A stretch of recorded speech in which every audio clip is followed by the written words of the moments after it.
오늘은 역사서 7번째를 공부하는 시간입니다. 오늘 역대상을 공부합니다. 역대기는 참 읽기가 어렵습니다. 처음 1장부터 9장까지가 우리가 발음하기도 힘든 히브리 이름들이 쭉 나오기 때문입니다. 바로 이 족보 이야기죠.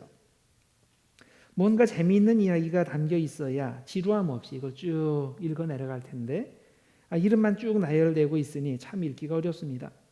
그런데 끝까지 포기하지 않고 이 족보를 다 읽어 내려가신 분은 이 10장으로 넘어가게 되는데, 이 10장을 읽게 되면 그 이후부터 역시 또 다른 문제가 생기게 됩니다.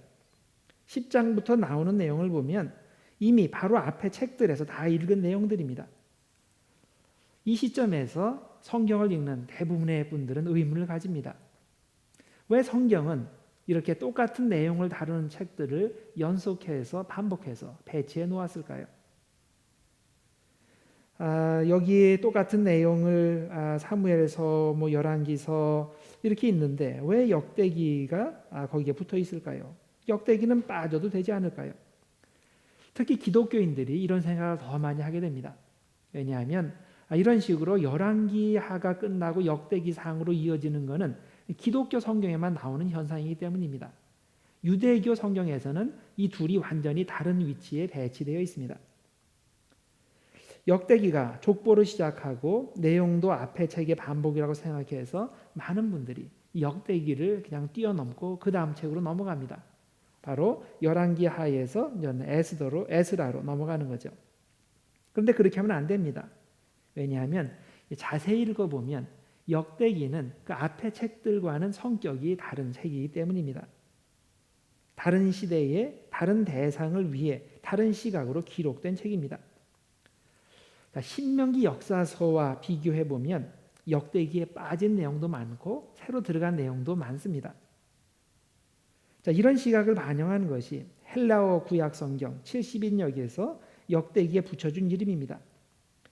히브리 성경에 나오는 역대기 이름은 디브레이 하야밈입니다. 즉 The Matters of the Days, 지나간 시대의 지나간 날들의 기록들이라는 뜻입니다.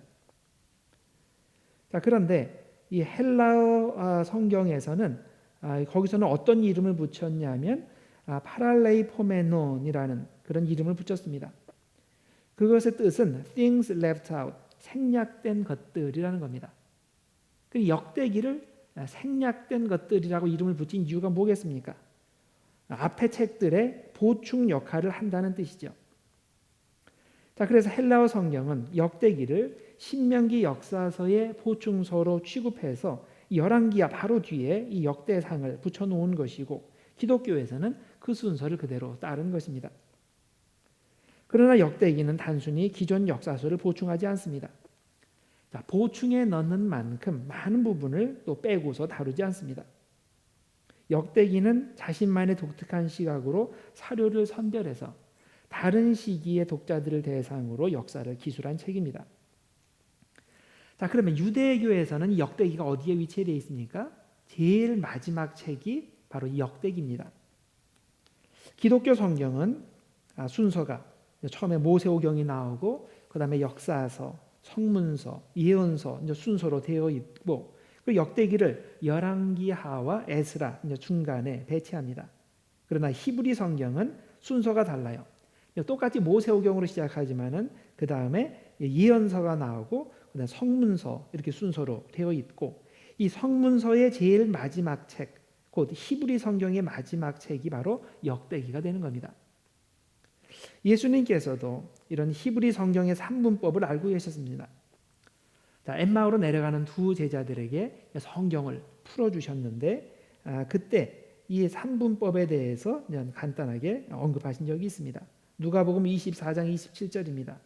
이에 모세와 모든 선지자의 글로 시작하여 모든 성경에 쓴 바 자기에 관한 것을 자세히 설명하시니라. 이게 누가복음에 나오는 내용인데, 모세의 글은 모세오경을 의미하죠. 선지자의 글은 예언서를 의미합니다. 그리고 모든 성경에 쓴 바 자기에 관한 것은 성문서를 의미한다고 이해할 수 있습니다.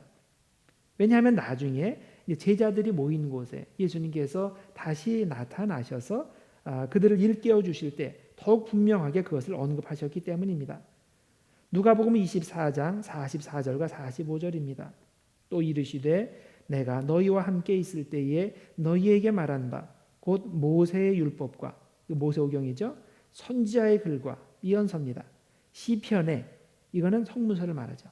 시편에 나를 가리켜 기록된 모든 것이 이루어져야 하리라 한 말이 이것이라 하시고 이에 그들의 마음을 열어 성경을 깨닫게 하셨다라고 되어 있습니다. 자, 만일 기독교 성경과 같이 유대교 성경에서도 예언서가 제일 마지막에 나온다면 어떤 일이 벌어질까요? 성경의 제일 마지막 단어가 문제가 됩니다. 여러분 말라기서의 가장 마지막 단어가 뭔지 아십니까? 헤렘이라는 단어입니다. 저주라는 단어예요. 말라기 4장 6절 마지막 절에 이렇게 되어 있습니다. 그가 즉 엘리야가 아버지의 마음을 자녀에게로 돌이키게 하고 자녀들의 마음을 그들의 아버지에게로 돌이키게 하리라. 돌이키지 아니하면 두렵건대 내가 와서 저주로 그 땅을 칠까 하노라 하시니라. 자, 한국어 번역에서는 한국어 문법 때문에 이 저주라는 단어가 제일 마지막 단어가 아닙니다. 그런데 이 히브리 성경에서는 이 저주라는 단어가 제일 마지막 단어가 됩니다. 자, 성경의 마지막 단어가 저주다. 참 곤란하지 않습니까? 그러나 다행히도 그렇게 되지 않았는데 그 이유는 유대인들의 성경이 우리 성경과 이 배열이 다르기 때문입니다. 그래서 유대인들의 성경은 모세오경으로 시작해서 예언서가 이어지고 그다음에 성문서로 배치가 됩니다. 그리고 성문서의 제일 마지막 책이 역대기입니다. 자, 그러면 역대기의 마지막 단어, 즉 그들의 성경, 구약 성경의 제일 마지막 단어가 무엇입니까? 바로 올라가라라는 단어입니다. Go up이라는 단어입니다.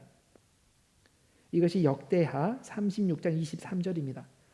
물론 한국어 번역에서는 올라가라 그 다음에 축복의 말로 끝나게 되는데 그건 한국어 번역에서 그런 거고 실제 히브리어 성경에서는 올라가라라는 단어가 제일 마지막 단어입니다. 페르시아 제국에 사는 유대인들에게 예루살렘으로 돌아가는 길이 열렸으니 이제 결단하고 예루살렘으로 올라가자는 격려와 희망의 단어로 전체 성경을 마치는 겁니다. 이런 이유로 역대기는 더 나아가 히브리어 성경은 전체 구약 성경은 소망의 책이라 할 수 있는 겁니다. 우리가 역대기를 이해하기 위해서는 역대기가 배경으로 하고 있는 그 시대적 배경을 먼저 알아야 됩니다. 당시 상황은 페르시아 시대입니다. 남유다는 주전 587년에 바벨론에 멸망을 해서 거민이 모두 포로로 잡혀갔습니다. 그러나 약 50년 후 주전 539년에 바벨론이 페르시아의 고레스에 의해서 망하게 돼서 제국의 영토가 모두 페르시아 제국에 편입되었습니다. 자, 이 페르시아 제국의 영토는 가장 컸습니다. 기존의 아시리아나 바벨론 제국보다 훨씬 영토가 컸습니다. 남쪽 이집트에서부터 시작을 해서 동쪽으로는 현재 파키스탄과 아프가니스탄 지역까지 이르고 북쪽으로는 터키 지역까지 포함하는 아주 방대한 영토입니다. 종교와 문화의 면에서 볼 때 이전 아수르나 바벨론 제국과 대비되는 이 페르시아 제국의 특징이 있습니다. 바로 피지배 민족에 대한 관용 정책입니다. 페르시아는 페르시아 지역에 포로로 잡혀와 살고 있던 사람들에게 고향으로 돌아가서 그들의 신을 섬길 수 있도록 길을 열어주었고 제한적이나마 각 민족이 고유의 정치, 문화, 종교 제도를 자체적으로 시행할 수 있도록 허용했습니다. 이런 관용 정책 덕분에 유대인들은 주전 538년에 예루살렘으로 돌아가서 성전 재건을 시작할 수 있었습니다. 이들이 돌아간 곳이 당시 페르시아 제국의 예후드라는 지방이었고 그곳에 사는 사람이 예후디라고 불렀는데 여기에서 주스라는 이름이 생기게 됐습니다. 유대인이 여기에서 생겼습니다. 역대기는 이런 관용의 분위기에서 예루살렘으로 귀환한 이스라엘의 2세와 3세들을 위해 기록된 책입니다. 자, 바벨론 제국에서 페르시아 제국으로 패권이 넘어갔을 당시 바벨론에는 이미 그곳 문화에 동화된 그 이스라엘의 후손들이 2세, 3세들이 살고 있었죠. 이들에게는 고국으로 돌아가서 신앙 공동체를 재건한다는 생각은 전혀 없었습니다. 그러나 역대기 저자는 이렇게 고국으로 돌아갈 길이 열렸을 때 그래도 그것에 순종해서 고국으로 돌아간 그 사람들을 위해서 기존의 신명기 역사서와 구별되는 다른 시각의 역사서가 필요하다고 느꼈습니다. 그래서 생겨난 것이 역대기입니다. 이 책은 다윗 왕조와 예루살렘 성전을 경험해 보지 못한 이스라엘 후손에게 민족의 뿌리에 대해 찬란했던 다윗 왕조에 대해 가르치고 그들 마음속에 하나님의 선택된 백성이라는 자의식을 심어줌으로써 그들이 예루살렘으로 돌아가서 믿음의 공동체를 재건하도록 돕는 역할을 했습니다. 자, 구약 성경에는 두 종류의 역사서가 있습니다. 그 전에 말씀드린 적이 있죠. 하나는 신명기 역사서, 또 하나는 역대기 역사서입니다. 전통적으로 신명기 역사서에는 여호수아에서 열왕기 하까지의 책들을 포함합니다. 그리고 역대기 역사서는 역대기, 에스라, 느헤미야를 포함합니다. 신명기 역사서는 이스라엘이 가나안에 진입하는 시기부터 나라의 멸망과 바벨론 유배까지의 기간을 다루고 역대기 역사서는 그보다 폭을 넓혀서 아담과 하와의 시기부터 시작해서 포로 생활하던 이스라엘이 본국으로 돌아가는 시기까지를 다루게 됩니다. 역대기와 에스라와 느헤미야가 함께 역대기 역사서로 분류되는 이유가 있습니다.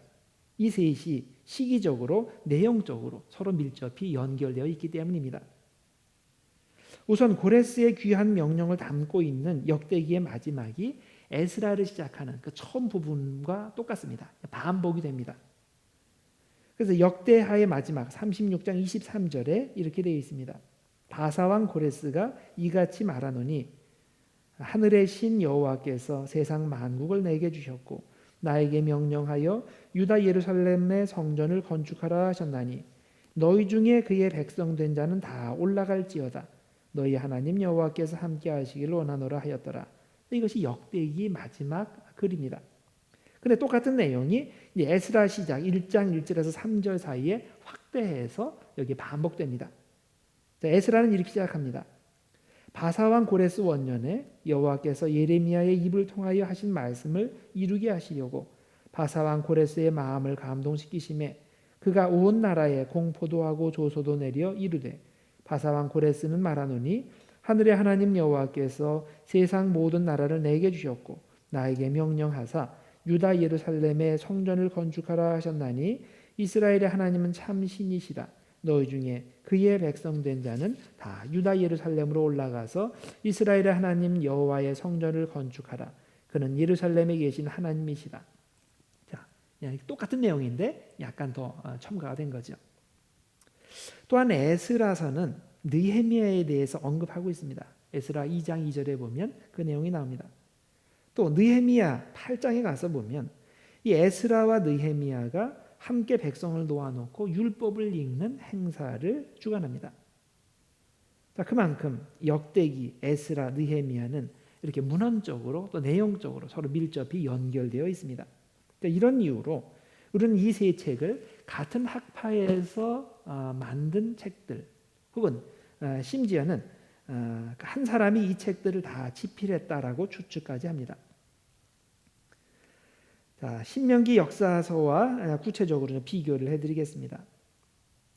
역대기는 신명기 역사서에 비해서 후대에 기록되었기 때문에 자연스럽게 다른 시각에서 기존 역사를 재평가하였습니다. 신명기 역사서는 바벨론 포로가 시작된 지 얼마 되지 않은 시점에 만들어졌습니다. 당연히 이때의 관심사는 왜 나라가 망했느냐였습니다. 자, 왜 나라가 망했습니까? 하나님의 말씀에 순종하지 않았기 때문에 망했죠. 그래서 신명기 사관에서는 하나님의 말씀, 하나님의 율법이 중요한 겁니다. 이것이 신명기 사관의 대답입니다. 그러나 역대기 사관은 같은 역사를 서술하면서 관심도 다르고 처방도 다릅니다. 역대기는 페르시아의 관용 정책 실시 이후에 기록된 역사서이기 때문에 이스라엘의 차세대가 예루살렘으로 돌아가서 옛 영광을 회복하는 데 관심이 많습니다. 그것을 위한 처방이 뭡니까? 아담에서 다윗 왕조에 이르는 신앙의 뿌리를 배우고 성전 중심으로 돌아가는 것입니다.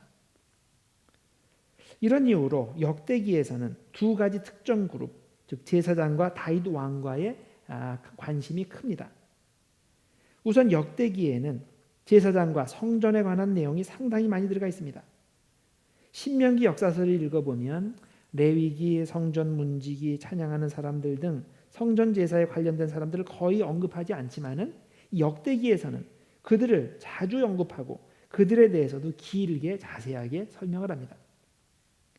신명기 역사서에는 나오지 않지만 역대기에서 길게 설명하는 부분을 몇 군데만 소개하면 이렇습니다. 역대상 6장에 보면 레위인의 족보, 찬송하는 사람들, 아론의 자손들을 쭉 설명을 합니다. 역대기 9장에 가보면 예루살렘에 정착한 제사장들, 레위인들, 회막문지기들, 회막봉사자들을 설명을 하고, 역대상 23장에서 26장 사이에 가보면 성전에서 봉사할 레위 사람들의 명단, 또 그들의 직무, 제사장 직분 맡은 사람들, 찬송하는 사람들, 성전 문지기, 성전 창고 담당자들 쭉 나옵니다. 이런 내용들은 그 신명기 역사서에는 없는 내용들입니다. 또 역대상 22장과 또 28장, 29장에 가보면 성전을 건축하라고 지시하고 철저히 준비하는 다윗의 모습이 나옵니다.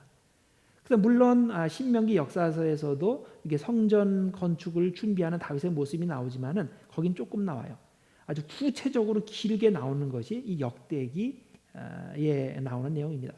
그만큼 역대기에서는 이 성전 건축에 대한 관심이 가장 크다는 것을 의미하죠. 한편 기존 신명기 역사서에서 솔로몬이 성전을 건축하고 낙성식하는 부분, 당연히 역대기에서도 빼지 않고 그 부분들을 다 수록을 합니다. 이 열왕기상 5장에서 9장 내용이 역대하 2장에서 7장 부분으로 다시 반복이 됩니다. 어떤 부분에서는 기존 신명기 역사서에 있기는 한데 그 내용을 역대기에서 크게 확대해서 설명하기도 합니다. 예를 들어서 다윗이 하나님의 궤를 옮기는 그런 장면이 나오는데 사무엘하 6장에 그 내용이 나옵니다. 그런데 역대상에서는 그것이 확대됩니다. 13장과 15장과 16장 세 장에 걸쳐서 그것이 크게 확대되어 설명이 됩니다. 역대기가 제사장 중심, 성전 중심의 기록이란 사실은 자연히 다윗 왕조를 중시하는 것으로 연결이 됩니다. 왜냐하면 제사장의 주요 활동 무대인 성전 건축을 계획하고 실행함으로써 예루살렘을 예배와 문화와 정치의 중심으로 만든 장본인이 바로 그 다윗과 솔로몬이기 때문입니다. 이런 연관성을 간단한 수식으로 표시하면 이렇게 됩니다. 제사장 중심은 곧 성전 중심입니다. 성전 중심은 곧 성전을 세운 다윗과 솔로몬 중심이 됩니다. 그리고 성전 세운 다윗과 솔로몬 중심은 다윗 왕조 중심이 되고 이것이 곧 남유다 중심이 되는 거죠. 그래서 역대기에서는 남유다 왕들에 대해서만 설명하는 겁니다. 이와 대조적으로 신명기 역사서에서는 예언자가 중심 역할을 담당합니다. 아까 말씀드렸죠. 왜 망했냐? 그랬을 때 하나님의 말씀에 순종하지 않아서, 그래서 말씀 율법이 중요한데 이걸 누가 얘기하냐면 바로 예언자가 그것을 얘기하는 거죠. 그래서 그런 이유 때문에 이 유대교에서는 신명기 역사서를 전기 예언서로 분류하는 겁니다. 예언자는 하나님의 말씀을 대언하고 그 말씀에 순종하느냐 불순종하느냐가 왕과 나라의 흥망성쇠를 결정합니다. 그래서 북이스라엘은 불순종해서 먼저 망한 거고 남유다는 그나마 조금이라도 순종해서 나중에 망한 겁니다. 이것이 신명기 사관의 평가입니다. 신명기 사관의 내러티브를 간단한 수식으로 표현하면 이렇습니다. 예언자 중심은 곧 말씀 중심, 율법 중심입니다. 말씀 중심은 곧 순종 여부에 따른 왕들의 성공과 실패담입니다. 그리고 말씀 순종 여부에 따른 성공과 실패가 곧 이 남왕조와 더불어 실패한 북왕조도 함께 똑같이 다루는 그런 역사 서술 방법으로 이어집니다. 역대기는 성전을 건축한 다윗 왕조를 중심으로 역사를 서술하기 때문에 왕에 대해 서술할 때 종교 이외의 다른 업적에는 큰 관심이 없습니다. 예를 들어서 역대기에는 다윗이 골리앗을 죽인 그 유명한 이야기가 나오질 않습니다. 거기 관심이 없는 거예요. 다윗이 군사적 정치적 수완을 발휘하는 이야기도 별로 나오지 않습니다. 오직 다윗이 성전 건축을 계획하고 예루살렘을 종교 중심지로 만든 것에만 관심이 있습니다. 또한 역대기는 북이스라엘 왕들은 거의 언급하지 않고 남왕국에 대해서만 설명을 하는데, 자, 그렇게 할 때도 가능한 한 긍정적으로 설명을 하려고 노력을 합니다. 자, 그래서 그 다윗이 가령 그 사울에게 쫓겨다니는 이야기라든가 다윗과 밧세비 이야기, 이런 이야기는 여기 나오지 않습니다. 그가 블레셋에 투항한 이야기는 나오지 않습니다. 솔로몬이 많은 부인을 둔 것과 우상 숭배한 이야기도 역시 나오지 않습니다. 자, 역대기는 다윗 왕가를 이상적으로 그립니다. 자, 그러면서 이제 역사를 서술하게 되는 거죠. 자, 왜 그렇게 합니까? 대상이 다르기 때문입니다. 대상이 예루살렘으로 귀환한 남유다 출신 포로의 자녀 손들이기 때문입니다.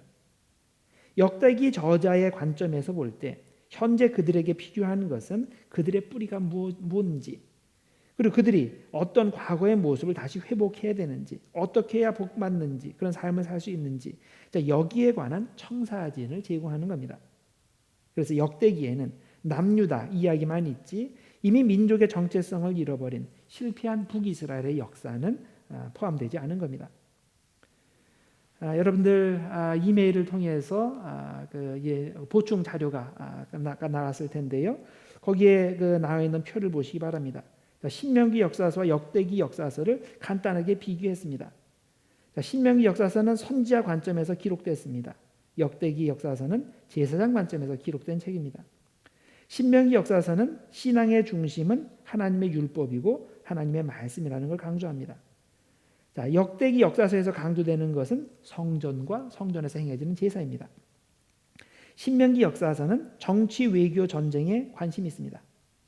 그런데 역대기 역사서는 종교적 사건들에 관심이 있습니다. 예배, 절기, 언약, 개혁, 이런 데 관심이 있습니다. 신명기 역사서는 북이스라엘과 남유다 역사를 골고루 기록합니다. 그러나 역대기 역사서는 남유다, 남왕조 역사만 기록합니다. 신명기 역사서는 다윗 왕가에 대해서 보다 사실적인 설명을 해줍니다. 그러나 역대기 역사서는 다윗 왕가를 이상적으로 그립니다. 신명기 역사서는 나라가 왜 망했는지 여기에 관심을 가지고 그것을 설명합니다. 역대기 역사서는 이제 어떻게 나라가 회복될 수 있는지 여기에 관심을 가집니다. 그래서 시기가 다르니까 대상이 다르고 대상이 다르니까 그들에게 주는 메시지가 달라지는 겁니다. 역대기에 들어간 내용과 빠진 내용을 제가 쭉 알려드렸는데요. 그걸 한번 보세요. 먼저 역대기에 새롭게 들어간 내용들이 있습니다. 이것이 이제 사실 역대기의 관심사라는 거죠. 어떤 데 관심이 있었냐? 첫 번째, 후세대를 위한 뿌리 교육입니다. 아담부터 포로 귀환까지의 족보를 역대상 1장에서 9장까지 쭉 얘기를 하죠. 그다음에 성전, 예배, 성직자에 대한 설명들이 많이 들어가 있습니다. 제사장과 레위인의 족보, 다윗의 찬양시, 레위인, 제사장, 찬양대, 성전 문지기, 성전 관리인들에 대한 규정, 다윗의 성전 건축 준비하는 것, 히스기야의 성전 정화, 유월절 준수, 종교개혁, 요시야의 유월절 준수, 자세한 설명, 이런 것들 관심 있는 거죠. 또 관심 있는 것이 다윗 왕가를 칭송하는 데 있습니다. 르호보암 통치에 대한 자세한 설명, 역대하에 길게 들어가 있어요. 딴 데는 안 들어가 있습니다. 르호보암 때 북이스라엘의 제사장들과 레위인들이 유다로 이주해왔다는 것. 그러니까 그곳에 있는 사람, 북쪽에 있는 사람들이 이거 종교적으로 순수하지 않아서 남쪽으로 내려가야 되겠다 하고서 이주했다는 내용, 이 역대기에만 나옵니다. 또 아사의 승리와 종교개혁, 여호수아밧이 강대해지는 것, 여호수아밧이 재판관을 세우는 것, 여호수아밧과 아람과의 전쟁, 이런 것들도 이 역대하에만 나옵니다. 우시야가 블레셋을 물리치고 성읍을 건축한 이야기, 또 히스기야의 부와 영광, 또 므낫세의 회개. 이 므낫세라는 사람을 주목해서 보세요. 이 므낫세는 그 신명기 역사서에서는 아주 나쁜 왕이에요.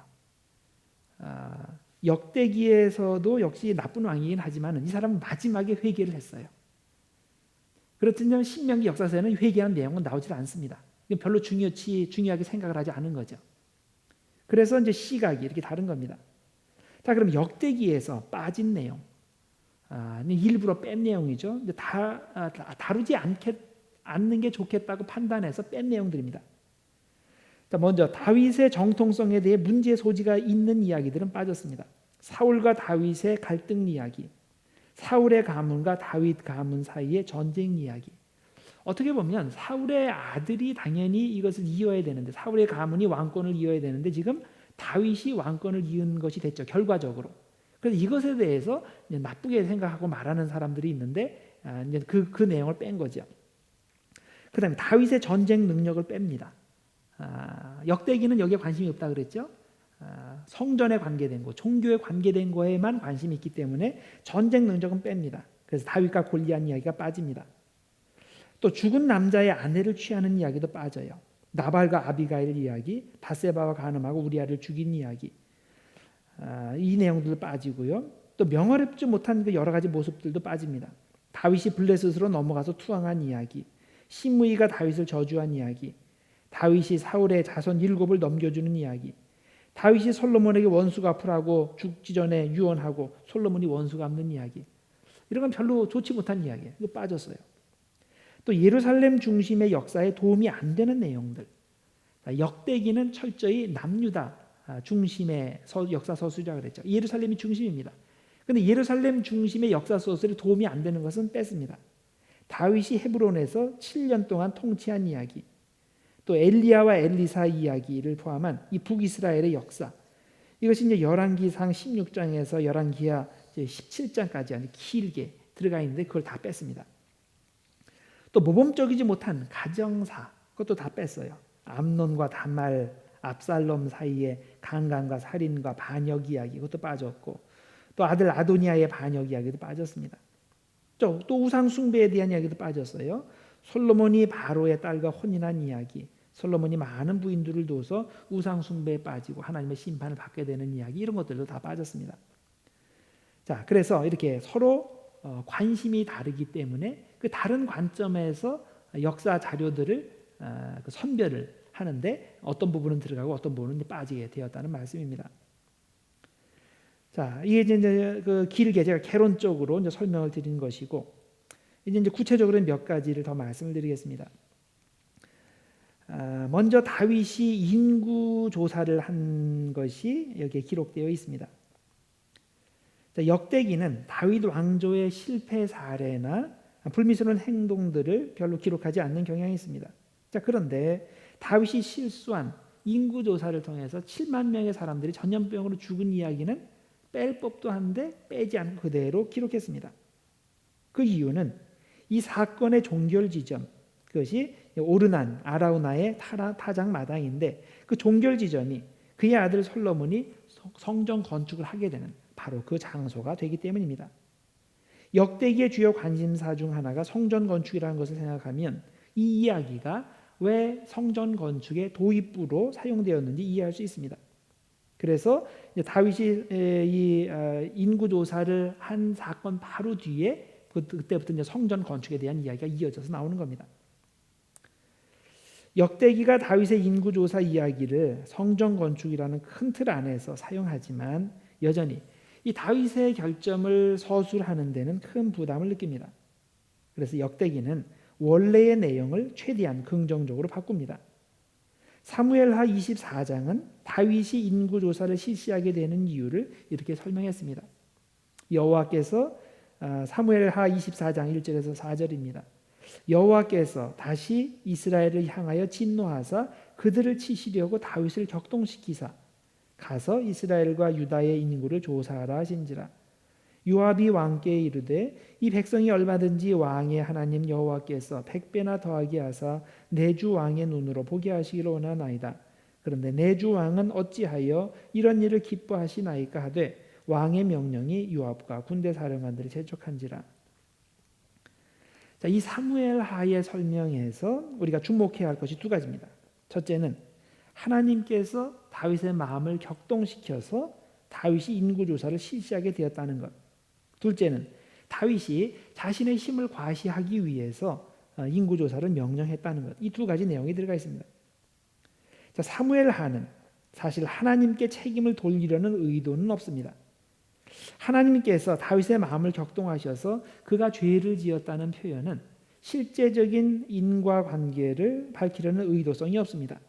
단지 원론적으로 말해서 이 세상에 일어나는 모든 일들은 하나님의 섭리하에 주관하에 일어난 일들이기 때문에 이런 악한 일도 결국 하나님의 주관 아래에서 행해졌다는 식으로 표현한 것뿐입니다.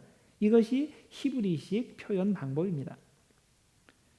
한편 같은 내용을 설명하는 역대상 21장에서는 다윗이 인구조사를 실시한 이유를 다르게 표현합니다. 자, 역대상 21장 1절에서 4절입니다. 사탄이 일어나 이스라엘을 대적하고 다윗을 충동하여 이스라엘을 계수하게 아니라. 자, 표현이 다르죠? 요압이 아뢰되 여호와께서 그 백성을 지금보다 100배나 더하게 하시기를 원하나이다. 내 주 왕이여 이 백성이 다 내 주의 종이 아니니까. 자, 그 뒤에 내용 똑같습니다. 자, 여기에 보면 다윗을 인구조사하도록 충동하는 것이 사탄이라고 되어 있습니다. 사무엘상에서는 히브리식 사고방식에 따라 하나님께서 그를 충동했다고 표현했지만 개중에 이것을 오해해서 하나님께 책임을 돌리려는 사람이 있을까 봐 역대기에서는 사탄에게 책임이 있다고 분명하게 밝혀준 겁니다. 다윗은 일시적으로나마 하나님께 버림받은 사람이 아니라 잠깐 사탄의 유혹에 넘어가서 죄를 지은 사람인 겁니다. 그런 이유로 다윗은 얼마 가지 않아서 자신의 죄를 깨닫고 회개하게 됩니다. 그리고 백성을 위해 기도합니다. 기도하는 내용 역대하 21장 16절과 17절입니다. 다윗이 장로들과 더불어 굵은 배를 입고 얼굴을 땅에 대고 엎드려 하나님께 아뢰되 명령하여 백성을 계수하게 한 자가 내가 아니니이까 범죄하고 악을 행한 자는 곧 나이니이다. 이 양떼는 무엇을 행하였나이까? 청하건대 나의 하나님 여호와여 주의 손으로 나와 내 아버지의 집을 치시고 주의 백성에게 재앙을 내리지 마옵소서 하니라. 다윗이 이렇게 기도할 때 하나님께서는 그의 기도를 들으시고 그에게 오르난의 타작마당에서 회개의 제단을 쌓게 하십니다. 그리고 그것을 미래의 예루살렘 성전 건축의 장소로 사용하셨습니다. 역대상 21장 28절에서 22장 1절 내용입니다.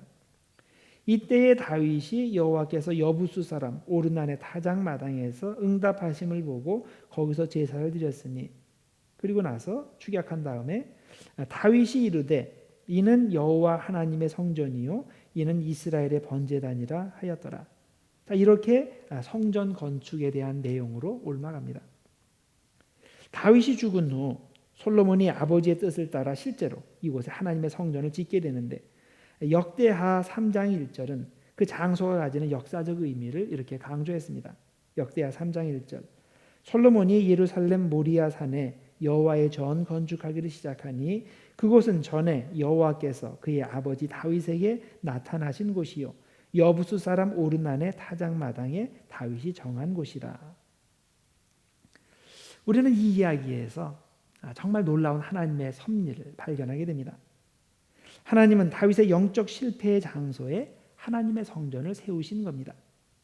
다윗이 승리한 곳을 사용하시지 않으시고 그가 실패한 곳을 사용하신 겁니다.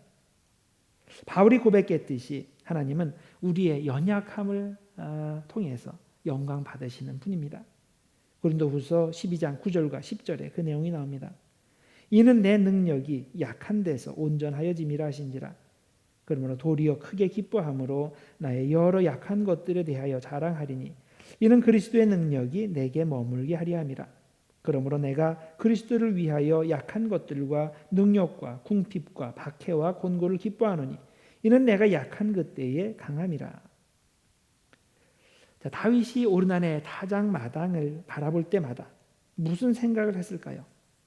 칼을 들고서 백성을 치려 했던 그 천사의 모습을 생각하지 않았을까요? 그런 지경에까지 이르도록 이 인구계수를 그렇게 재촉했던 자신의 교만함, 그래서 생각했지 않았겠습니까? 그러나 동시에 그런 실패의 장소를 영광의 장소로 바꾸어 주신 그 하나님의 은혜, 이것을 생각하며 또 감사하지 않았겠습니까? 요한복음 21장에 보면 부활하신 예수님께서 갈릴리로 돌아간 베드로를 찾아가신 이야기가 나옵니다. 실망하여 갈릴리 어부 생활로 돌아간 베드로는 밤새도록 고기를 잡았지만 고기 한 마리 잡지 못했습니다. 예수님을 잃은, 예수님 없는 사람의 그런 인생의 모습을 여기서 보여주죠. 실패한 인생의 모습입니다. 그러나 그가 예수님의 말씀에 따라 배 오른편에 그물을 던졌을 때 153마리나 되는 그런 많은 물고기를 잡게 됩니다.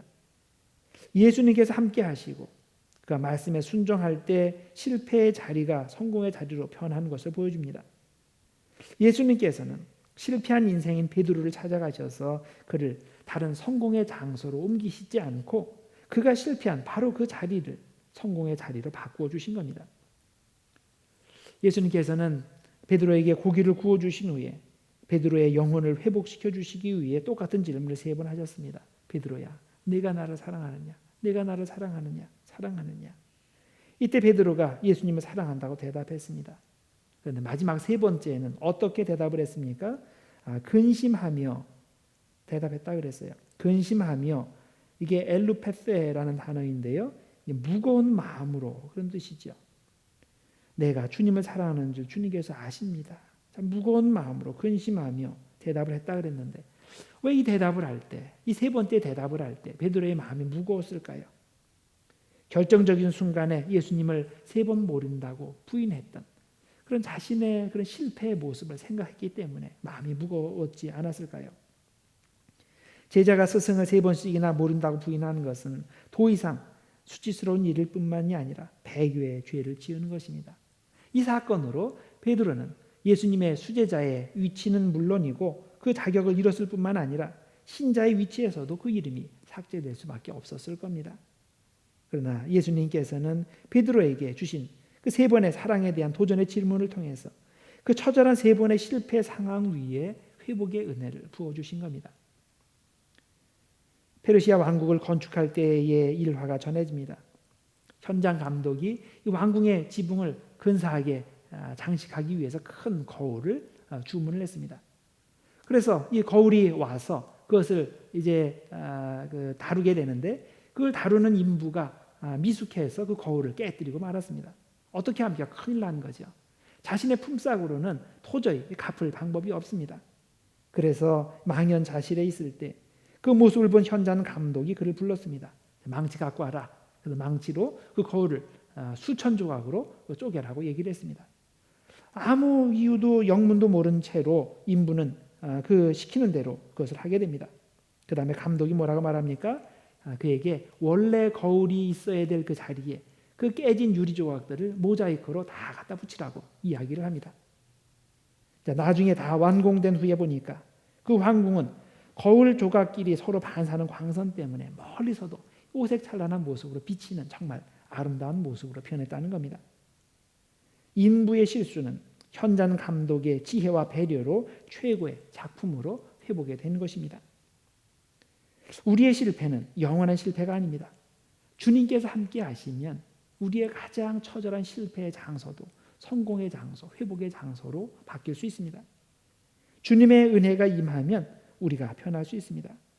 로마서 8장 28절에 우리가 잘 아는 말씀이 있죠. 우리가 알거니와 하나님을 사랑하는 자, 곧 그의 뜻대로 부르심을 입은 자들에게는 모든 것이 합력하여 선을 이루느니라. 우리가 잘 아는 말씀입니다.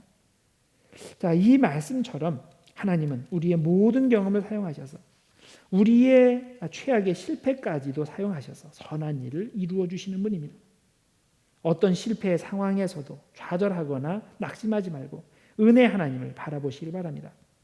다윗의 영적 실패를 사용해서 그곳에 거룩한 하나님의 성전을 세우신 하나님, 처참한 실패를 경험한 베드로도 다시 회복하셔서 하나님 나라 세우는 일꾼으로 사용하신 그 하나님, 그 주님께서 우리의 실패도 사용하셔서 선한 일을 이루어 주실 수 있다는 것을 믿기를 바랍니다. 그리고 다시 주님을 위해 일어나서 충성하는 우리 모두가 되기를 바랍니다. 자, 또 한 가지 제가 말씀드릴 것은 이 성전 건축 준비와 이 다윗의 관계입니다. 다윗은 자기가 실제로 성전을 건축하지는 못했습니다. 그렇지만 성전 건축을 위해 최대한 준비를 많이 했고 그리고 그러다가 자기는 죽은 겁니다. 자, 역대기 사관에서 볼 때 그 다윗의 일생, 솔로몬의 일생에서 가장 중요한 일은 성전 건축입니다. 역대상 22장에서 역대하 9장까지 총 17장에 걸쳐서 어떻게 성전 건축이 준비되고 완성되는지, 어떤 사람들을 사용해서 어떤 방법으로 건축이 진행되는지 자세히 설명할 정도로 성전 건축은 역대기의 최대 관심사입니다. 성전 건축에 관련한 특이한 점이 하나 있습니다. 실제로 성전 건축을 한 사람은 솔로몬인데 역대기는 그보다 건축 준비한 다윗에게 더 많은 지면을 할애합니다. 성전 건축의 비전을 제시하고 모든 준비를 완벽하게 해준 다윗에게 더 큰 크레딧을 주는 거죠. 성전 건축 과정은 다윗이 솔로몬을 건축 책임자로 세우는 일로부터 시작을 합니다. 역대상 22장 6절에서 12절입니다. 다윗이 그의 아들 솔로몬을 불러 이스라엘 하나님 여호와를 위하여 성전 건축하기를 부탁하여 다윗이 솔로몬에게 이르되 내 아들아 나는 내 하나님 여호와의 이름을 위하여 성전을 건축할 마음이 있었으나 그 다음에 쭉 내용이 나오다가 이제 내 아들아 여호와께서 너와 함께 계시기를 원하며 네가 형통하여 여호와께서 내게 대하여 말씀하신 대로 네 하나님 여호와의 성전을 건축하며 여호와께서 내게 지혜와 총명을 주사 내게 이스라엘을 다스리게 하시고 네 하나님 여호와의 율법을 지키게 하시기를 더욱 원하노라. 이렇게 이야기합니다. 이렇게 다윗은 말년에 솔로몬을 성전 건축 책임자로 임명했고 필요한 것들을 다 준비를 해줬습니다. 그러고 나서 23장으로 넘어가면서 다윗이 자신의 뒤를 이을 왕으로 솔로몬을 지명했다는 말이 이때 처음 나옵니다. 23장 역대상 23장 1절입니다. 다윗이 나이가 많아 늙음에 아들 솔로몬을 이스라엘 왕으로 삼고 여기에 순서를 주목해서 보세요. 뭐가 먼저입니까? 성전 건축 책임자로 세우고 부탁을 하고 이게 먼저 그 다음에 왕위를 넘겨줬다는 것이 그 다음에 나오는 정보입니다. 이 순서가 의미하는 바가 무엇이겠습니까?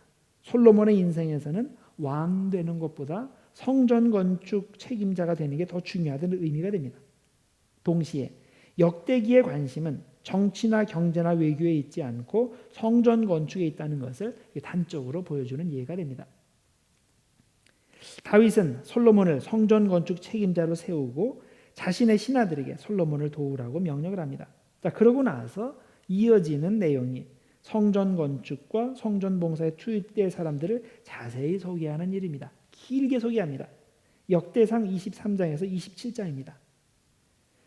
이 부분에서 역대기는 레위 사람의 일, 제사장의 직분, 찬양대, 성전 문지기, 성전 창고 관리자의 명단, 직무 이런 것들을 소개하면서 각 지파 지도자들과 다윗을 섬기는 관리들을 또 그 다음에 이어서 소개를 합니다. 그 다음 다윗은 솔로몬에게 성전 설계도를 주고서 역대상 28장 내용이고 29장에 가면 성전 건축에 사용될 예물들을 약정받고 또 마지막으로 하나님께 감사 기도를 드린 후에 역사의 무대에서 사라집니다. 이렇게 역대기는 다윗의 일생을 그릴 때 그의 군사적 용맹이나 정치적 수완이나 외교력에 집중하지 않습니다. 그가 하나님을 위해서 특히 하나님의 성전 세우는 일을 위해서 얼마나 헌신했는지 이것만 중점적으로 다룬 겁니다. 다윗의 위대함은 죽기까지 하나님의 성전을 위해 쓰임 받았다는 데 있다는 겁니다.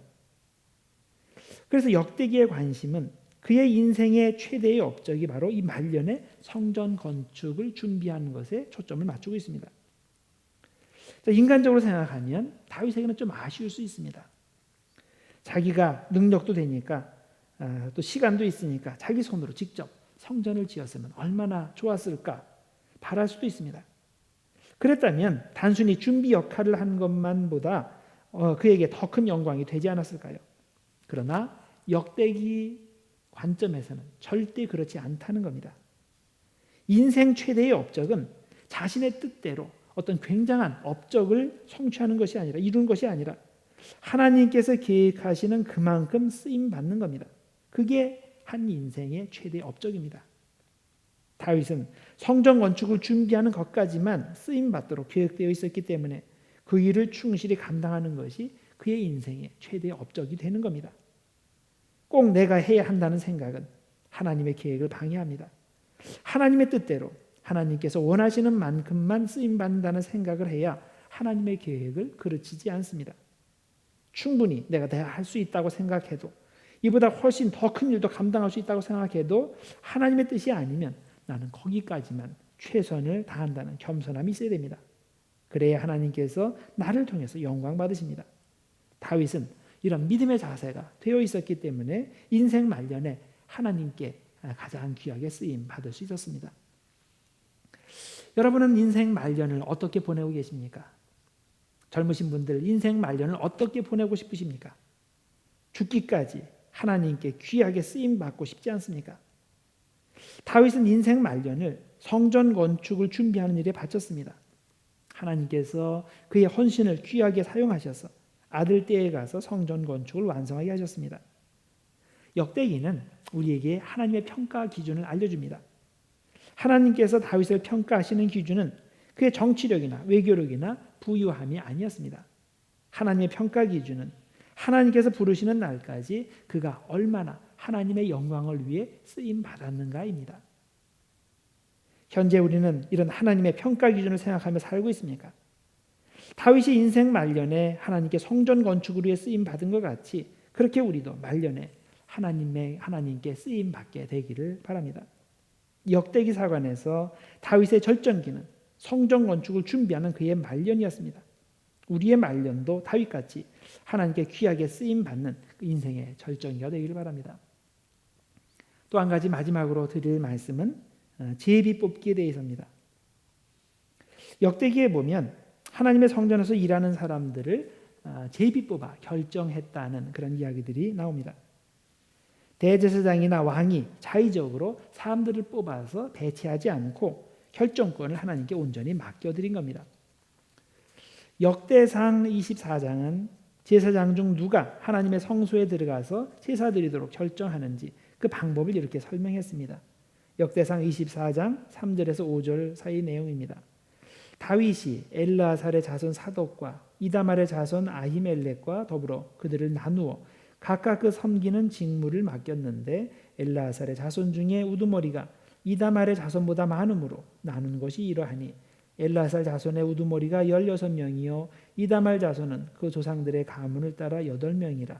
이에 제비 뽑아 피차에 차등이 없이 나누었으니 이는 성전의 일을 다스리는 자와 하나님의 일을 다스리는 자가 엘르아살의 자손 중에도 있고 이다말의 자손 중에도 있습니다. 자, 아론의 자손이라는 그런 기본 자격을 갖춘 사람 중에 공평하게 순번을 정해서 제사장 역할을 감당하게 했다는 말이죠. 자, 그런데 당시에 아론 계열에 속하지 않은 다른 제사장들도 있었습니다. 다른 레위 지파 제사장들도 있었는데 그들은 제사장 사역에 어떻게 참여시킵니까? 역시 같은 방법을 사용했습니다. 그들도 역시 제비 뽑아 순번을 결정해서 이 제사장 역할을 하게 했습니다. 역대상 24장 31절입니다. 이 여러 사람도 다윗 왕과 사독과 아히멜렉과 제사장과 레위 우두머리 앞에서 그들의 형제 아론 자손처럼 제비 뽑혔으니 장자의 가문과 막내 동생의 가문이 다름이 없더라. 누가복음 1장에 보면 세례요한의 아버지 사가랴가 성전에 들어가서 봉사할 때 바로 다름 아닌 이 제비 뽑기의 방법을 통해서 선정돼서 그날 성전에 들어가서 제사장의 직무를 행했다는 것을 우리들이 알 수 있습니다. 누가복음 1장 8절에서 10절에 나오는 내용이죠. 마침 사가랴가 그 반열의 차례대로 이 순번대로 하나님 앞에서 제사장의 직무를 행할세 제사장의 전례를 따라 제비를 뽑아 주의 성전에 들어가 분향하고 모든 백성은 분향하는 시간에 밖에서 기도하더니.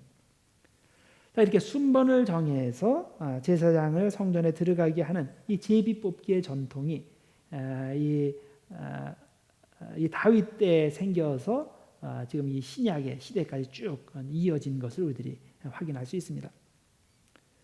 제비 뽑기는 그런데 제사장에게만 해당되지 않습니다. 찬양의 직분을 맡은 사람들도 역시 제비 뽑아서 순번을 결정해서 찬양하도록 했습니다. 역대상 25장 7절과 8절입니다. 그들과 모든 형제 곧 여호와 찬송하기를 배워 익숙한 자의 수효가 288명이라. 이 무리의 큰 자나 작은 자나 스승이나 제자를 막론하고 다 같이 제비 뽑아 지금을 얻었으니라고 되어 있습니다. 이뿐만 아닙니다. 성전 문지기들도 역시 제비 뽑아 순번을 정해서 문을 지키게 했습니다. 역대상 26장 13절에서 16절. 각 문을 지키기 위하여 그의 조상의 가문을 따라 대소를 막론하고 다 제비 뽑혔으니 셀레마는 동쪽을 뽑았고 그의 아들 스가랴는 명철한 모사를 위하여 제비를 뽑으니 북쪽을 뽑았고 오벳 에돔은 남쪽을 뽑았고 그의 아들들은 곳간에 뽑혔으며 숫빛과 호사는 서쪽을 뽑아 큰 길로 통한 살레겐 문 곁에 있어 서로 대하여 파수하였으니 라고 되어 있습니다. 이렇게 성전 사역에 참여하는 여러 계층의 여러 부류의 사람들이 있는데 그들을 다 이렇게 제비 뽑아서 순번을 결정을 했다고 합니다. 자, 왜 그랬을까요? 분명히 테스트를 해보면 이 능력의 차이가 있지 않았겠습니까? 그러면 하나님의 최고의 성소에서 봉사할 사람들이면 최고의 능력을 가진 사람들만 뽑아가지고 그들만 봉사하게 하는 것이 맞지 않겠습니까? 그렇게 생각하는 사람들이 있을 겁니다. 자, 그런데 하나님께서는 일정 자격만 갖추면 누구나 공평하게 하나님을 섬기게 하셨습니다. 결국 하나님 앞에서는 능력의 차이가 중요한 것이 아니고 하나님을 사랑하는 마음이 중요한 겁니다. 물론 정말 능력 없는 사람에게도 공평하게 사역을 맡긴다고 한다면 그것도 문제가 될 겁니다. 예를 들어서 찬양해야 되는 사람이 음치예요.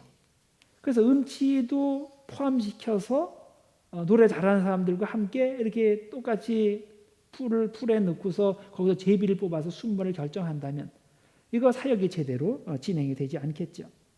그러나 필수 훈련 과정을 포함한 일정 자격을 갖추었다면 모두에게 공평하게 기회를 주는 것이 맞습니다. 그래서 역대상 25장 7절에 보면 찬양하는 사람이 되려면 그냥 뭐 이렇게 거기에다가 해서 아무나 이렇게 뽑는 것이 아니라 그 훈련 과정을 포함한 일정 자격을 갖추도록 미리 규정을 하고 있는 것을 보게 됩니다. 25장 7절. 그들과 모든 형제 곧 여호와 찬송하기를 배워 익숙한 자의 수요가 288명이라. 여기 보면 찬송을 배워야 된다 그랬죠. 배울 뿐만이 아니라 익숙하게 되어야 된다 그랬어요. 그 정도까지 돼야 이 제비 뽑을 그 후보 대상자가 된다는 거죠. 교회에서는 가능한 한 많은 성도에게 봉사의 기회를 줍니다. 어떤 직책들에 대해서는 내규를 통해서 몇 년 이상 연임할 수 없도록 규정해 놓아서 사람들이 돌아가면서 사역을 감당할 수 있는 그런 장치를 마련하기도 합니다. 사실 교회 사역은 효율성만 가지고 진행할 수는 없습니다. 어느 분야에 특정 인물이 뛰어난 능력을 가지고 있다고 해도 그에게만 일할 기회를 줄 수 없는 것이 일의 효율성보다 더 중요한 것이 교회의 하나됨이기 때문입니다. 교회가 건강하게 사역 감당하기 위해서는 교인 모두가 한 마음이 되어 어느 누구도 뒷짐지고 그냥 바라보거나 놀고 있지 않도록 함께 협력하는 분위기가 형성되어야 됩니다. 하나님께서는 우리가 얼마나 일을 효율적으로 하느냐 기준만 가지고 평가하시지 않고 우리가 얼마나 서로 사랑하며 협력해서 교회를 세우느냐 여기에 더 관심을 가지고 계십니다. 우리는 교회에서 어느 누구도 소외되지 않도록 신경 써야 될 줄로 믿습니다. 교회에서 일꾼을 선택할 때 우리는 가능한 한 최대한 공동체의 합의를 통해서 최적의 인물을 선택하려고 노력합니다. 그런데 그 중에는 제비 뽑기를 해야 성경에 나타난 하나님의 뜻을 행하는 것이고 다른 절차를 거치면 그건 인간적인 방법이기 때문에 하지 말아야 된다. 이렇게 극단적으로 말하는 분들이 가끔 있습니다. 어떻게 보면 일리 있는 말 같습니다. 실제로 성경에 보면 중요한 결정을 할 때 제비 뽑아 결정하는 예들이 많이 나옵니다. 이스라엘이 가나안 땅에 들어가기 전에 지파별로 땅을 분배하게 되는데 그때 제비 뽑아서 결정했습니다. 그리고 역대기에서 나오는 대로 다시 이제 포로가 예루살렘으로 귀환해서 다시 이제 땅을 잡아서 들어가게 될 때 역시 가문별로 제비 뽑아서 그 땅을 결정했습니다. 사무엘의 지도로 이스라엘이 미스바에 모여서 초대 왕, 즉 사울을 선정하게 될 때 역시 지파별로 제비 뽑아서 계속 진행을 해서 사울 왕을 뽑게 됩니다. 또 초대교회 시대에 가룟 유다 대신에 12번째 사도를 선택할 때도 역시 제비 뽑아서 마띠아를 선택을 했습니다. 이런 방식을 사용한 이유는 제비는 사람이 뽑으나 모든 일을 작정하기는 여호와께 있느니라라고 말한 그 잠언 16장 33절 말씀을 믿었기 때문입니다. 이런 성서적 근거가 있으니 우리도 중요한 직책에 적임자를 선정할 때 제비 뽑기를 실시해야 됩니다. 그렇게 할 수는 있으나 이를 위해 정말 잘 준비하지 않으면 제비 뽑기가 대단히 무책임한 행동이 될 수 있습니다. 무자격자와 자격자를 섞어놓고 제비 뽑기 방법을 사용한다면 중요한 결정을 미신의 행위에 맡기는, 운에 맡기는 그런 잘못된 행위가 됩니다. 만일 교회 직분자를 결정할 때 한번 생각을 해보세요. 우리가 교회 직분자를 결정을 할 때 교인들 이름을 쭉 적어놓고 사다리 타기해서 결정한다. 얼마나 이상합니까? 아니면 주사위를 던져서 결정한다. 교회 담임 목사를 결정을 할 때 원하는 후보자를 다 해놓고 거기에 제비 뽑아서 담임 목사를 결정한다. 어떻게 생각하십니까? 하나님께 모든 것을 맡기니 이건 대단히 믿음 좋은 행위인 것 같이 보이지만 이를 위해 철저히 사전 준비를 하지 않으면 하나님께서 금하시는 미신 행위를 하게 되는 겁니다.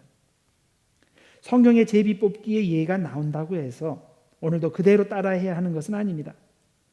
성경에 동물의 피를 흘려서 하나님께 제사 드린 예가 있다고 해서 현재 우리가 그것을 따라합니까? 안 하죠. 구약의 안식년과 희년제도, 간음한 사람을 돌로 쳐서 죽이는 사형제도, 여러 부인을 두는 일부 다처제, 이런 것도 우리가 따라하지 않습니다. 왜냐하면 그것은 분명한 복음의 진리가 밝혀지기 이전 시대에 시행되었던 옛 제도이기 때문입니다.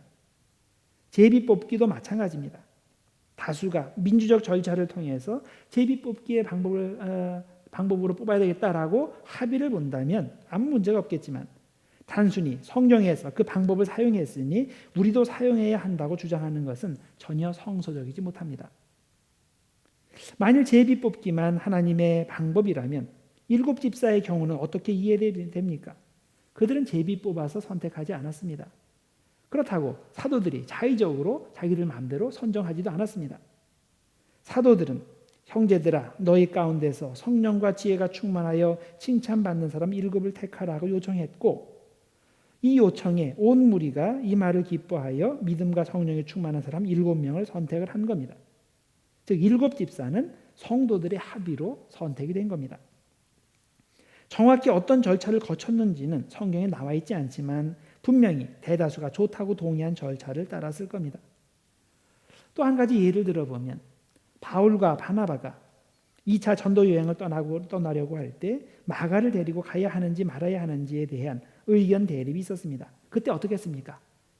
네가 옳은지 내가 옳은지 한번 주사위를 던져보자. 제비 뽑기 해보자. 그랬습니까? 아니죠. 이런 중요한 일에는 그런 방법을 사용할 수가 없는 겁니다. 운에 맡겨서 결정할 수는 없는 겁니다.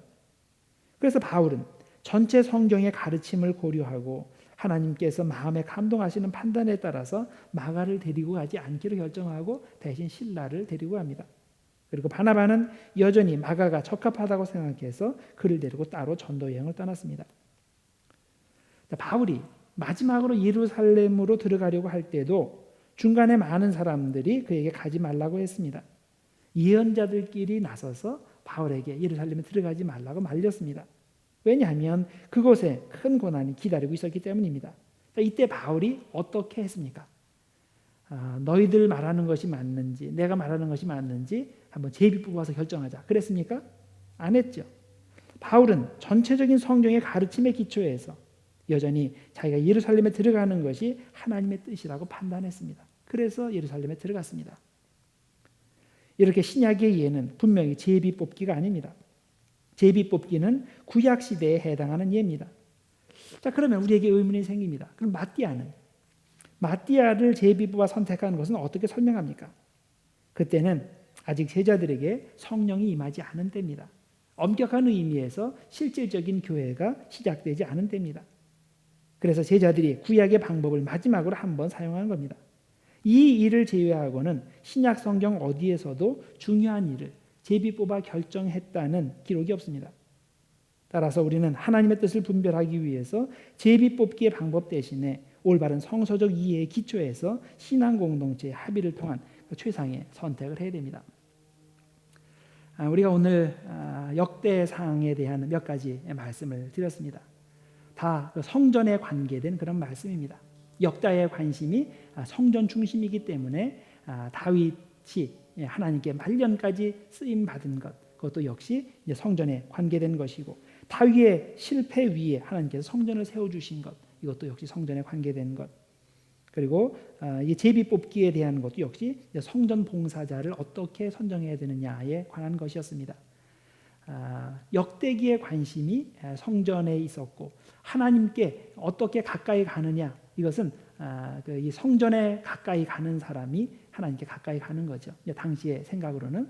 그래서 이런 것이 이제 이런 시각으로 역대기 전체를 바라보고, 그래서 사람들을 평가할 때도 성전을 중심으로 평가를 하게 됩니다. 역대기의 이런 시각을 우리들이 공부하고, 하나님께서 나를 보실 때 과연 내가 하나님의 성전과의 관계에서 어떻게 행하고 있는지, 어떤 자세를 가지고 하나님의 교회를 섬기고 있는지, 그걸 다시 한번 생각해보는 그런 시간이 되었으면 좋겠습니다. 기도하겠습니다. 하나님 아버지, 감사합니다. 주님께서 저희들 축복하셔서 또 이렇게 함께 성경 공부에 참여하게 하시고, 또 역대상의 말씀을 통해서 하나님의 뜻을 또 다시 한번 우리가 분별하게 하시니 감사합니다. 하나님 아버지, 저희들 마음 가운데 온전히 주님을 사랑하는 마음, 주님의 성전을 향하는 올바른 마음이 있게 하시고, 주님의 사역을 대하는 올바른 마음이 있게 하여 주시옵소서. 온전히 주님의 영광만을 위해서 충성하는 우리 모두가 되어서 마지막에 하나님께서 저희들의 인생을 평가하실 때 성공적인 인생이라는 그런 평가를 해주실 수 있도록 우리가 최선을 다해 신앙생활을 할 수 있도록 인도하여 주시옵소서. 예수님의 이름으로 기도드립니다. 아멘.